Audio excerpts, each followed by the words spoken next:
How's it going, YouTube? Robert here, bringing you guys another gameplay video. This time it is the first finals match of the BT8 format. Here you'll see me readjusting the camera, but before we hop into the gameplay, I want to say if you guys are enjoying this content, we'll be having more of this in the future, some BT8 content coming out. Be sure to subscribe to the channel, leave a like on the video if you're enjoying it, leave any comments down below about any questions you may have. But with all that being said, guys, let's go ahead and hop into the gameplay. So the matchup today is going to be Antibody on the left and BlackWarGreymon on the right. You'll kind of notice that both players pretty much brick at the start. BlackWarGreymon doesn't quite have a rookie. They don't even have anything to play off of the Nokia. They just set the Nokia up without passing over too much memory, then passing it back over to them with a coda, and then back on the BlackWarGreymon side, they are able to go ahead and go up into rookie into started at Greymon, which isn't really bad considering how they bricked at the start. So they did draw into that rookie, passing it back over to the Antibody player here. They go ahead and just build up a crusty stack. Ryutamon into a Grumblemon, not really the best thing, but they do have their level 4, even though they don't want to use their hybrid if they have to, but they also set up a UG, and it keeps them from passing over too much memory, which after a little bit of deliberation, they go ahead and just evolve up into the Alterous mode in Raising. So here, unfortunately for the Antibody player, Grumblemon is in fact not an Antibody. You will see him in every Antibody list because Grumblemon for game is how a lot of these games end for Antibody, even going into the future formats. But they will be able to go ahead and Digivolve up into the BlackWarGreymon.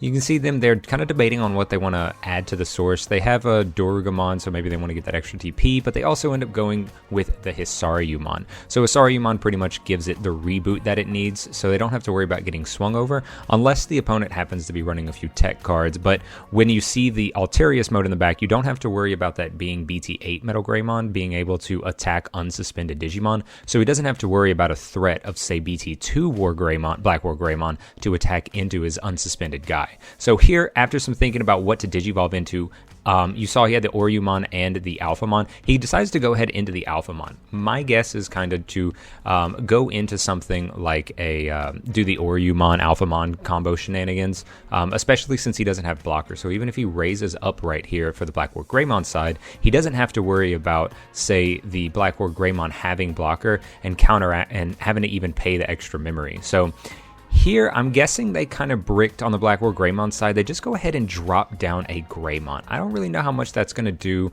Knowing that he went up into the Alphamon, it might not be the best thing. He's probably got a good chance at an Oryumon or something, which in fact he does. So he swings in, uses the effect of Alphamon to pay a little bit of memory, tucking the Oryumon via the source to the source via UG, end of turn effect of the Oryumon to restand, end of turn effect of Alphamon to in fact gain a memory. So now basically it's the same amount of memory and they get a little bit. So, and looking at how small the security was, probably didn't have to worry about bumping up again. So here does the same two swings, 2 checks in, and lives both checks. In fact, it's good to note that Alphamon is not a once per turn, so you get to gain that effect again.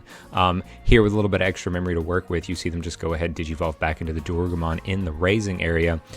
May look like they're whiffing. Oh no, they in fact do have the Hisaryumon in hand to go up, so now they're pretty much prepped for the following turn, and then just decide least they can do is pass him over to 3 memory with the Ryutamon, grabbing, in fact, 2 targets, grabbing another Yugi and another Antibody Digimon. So here the BlackWarGreymon player is kind of in a rough spot. They do have the BlackWarGreymon, or the BlackWarGreymon in hand, it looks like. So they raise up, they pop a Ryutamon, and they are not able to pop a Tamer because there is no black card in source. They're not able to do anything else and get rid of the Yugi. So here they just decide to go ahead and swing in, see the most they can do, get 2 checks. Unless he's able to delete this Alphamon, he will not be able to use BlackWarGreymon's effect to unsuspend. So, but here he does in fact have the Dark Gaia Force. He does have a red and black on the field. The Alphamon is in fact able to be deleted. I believe the Dorugormon or the BlackWarGreymon was Digivolved 2 turns previously and not the previous turn. So Dark Gaia Force is able to go ahead and delete that Alphamon. It looks like here he does miss the effect to restand the BlackWarGreymon, but I think in the grand scheme of things, it's not really going to matter. You see that the black player has the Grumblemon in hand, so they go ahead, swing in. They only need 1 check, adding in the Hisaryu or the Ginryumon to give it blocker, deleting the Greymon, just activating effects, swinging in, getting the check, and go ahead Digivolving up the Coda into a Grumblemon for game, as Antibody tends to do.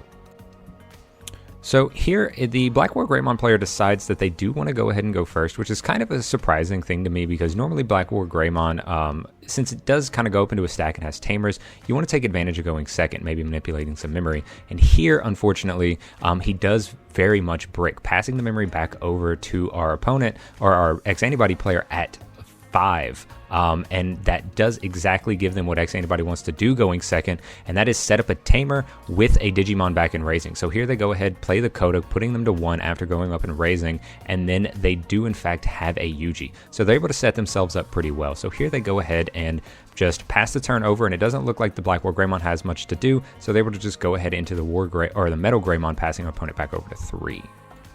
So here our Antibody player raises up the Dorumon, gaining that little bit of extra memory and draw off of Yuji, going into the Ginryumon, more than likely the one that they searched off with the Coda, into the DoruGreymon, adding a source, adding another Dorumon, able to gain 2 memory off of that effect, continuing their turn. And here they go ahead and they are running, instead of Breath of the Gods, this list is running Metal Cannon. Now I personally don't think Metal Cannon is very necessary, but this player does in fact enjoy the use of Metal Cannon, because you see here they were able to go ahead and choke their opponent to 1, and then also it helps them dig out of a certain situation if they are missing cards. So here they pass it over to 1, and our opponent, the BlackWarGreymon, unfortunately does whiff again, just hard playing down a Cyclomon, passing the Antibody player back over to 4. Here they just go ahead, Digivolve up into the Ryudomon, and then go ahead Digivolving into the DoruGreymon. Having 5 sources here, they're able to go ahead, swing, use the effect of Yuji to add in the Hisarumon, gaining the 2 memory, drawing a card off the Dorumon, then using the effect of the DoruGreymon or DoruGoremon to add another source. That way he has 7 sources, and he's able to take out both the Metal Greymon and the Cyclomon. Now unfortunately they do go ahead, they have 3 checks in there, adding the second DoruGreymon with the DoruGoremon effect, so they are hitting 3 checks, and of course nothing in security is big enough to go over this big boy who does now have blocker and reboot. So he is able to go ahead and reboot up on his opponent's turn, and then they go ahead and passing him back over to 2, they Digivolve up into the Cyclomon, finally hitting the rookie and hitting a Dark Gaia Force. Now remember, just like previously, the DoruGoremon or the DoruGreymon, his effect no longer was lingering, so he is able to go ahead and use the Dark Gaia Force, passing the Antibody player back over to 8, which is very punishing, especially since they have the Hisarumon up in the back, and then able to gain that little bit of extra memory off of the Yuji raise. So here they're thinking about what they want to do. They have plenty of cards in hand thanks to that Metal Cannon. It's pretty much game as long as they have the Alphamon and the Oryumon combo, and having like half your deck in your hand, that's probably going to be the case, which is in fact what he does. Goes ahead, swings in with the Alphamon, tucking the Oryumon via the effect, deciding to pay 1 memory just to be a little bit bigger just in case. I don't know what 1 would do over 3. Overpaying the extra 2, living the check, gaining the extra memory, swinging in again, using the effect of the Oryumon to restand as well, gaining another 2 memory when they swing. But here they are in fact missing the Grumblemon, and this is where the player really enjoys using Metal Cannon, because you see here they'd go ahead, dig 5 cards deep, and find 2 Grumblemon to go ahead and swing for game, taking game 2, winning this 2-0 for our first event. So here the player stopped the camera pretty earlier after the end of the game, so nothing here besides maybe the background end card, but I want to say thank you guys for watching to the end of the video. If you did enjoy the content, be sure to subscribe to the channel. We are going to be having more of these gameplay videos now that BT8 has officially come out, started actually coming out this Friday, so we're going to have some of those once more people at my local area get those. Leave a like on the video if you enjoyed it for our first BT8 finals, and then don't forget, leave a comment down below if you have any questions or any other comments you want to make about the gameplay, and I hope you enjoyed the video. Until next time, guys, catch you in the next one.